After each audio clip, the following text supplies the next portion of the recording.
Sa dakong Laguna ay matatagpuan isang bundok yaong laman ay purong kasaganaan.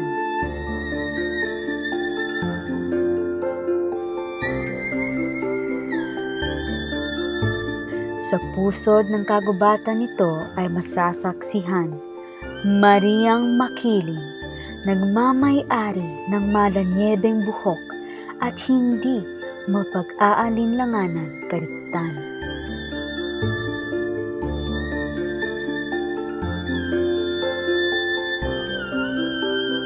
Yaman ng bundok kanyang binabantayan. Kaibigan, huwag mangamba sapagkat posibleng matikman.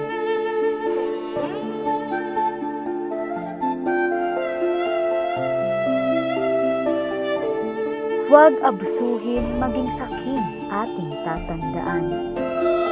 Nang galit niyang kulo at iyak niyang baha ay maiwasan at di matitikman.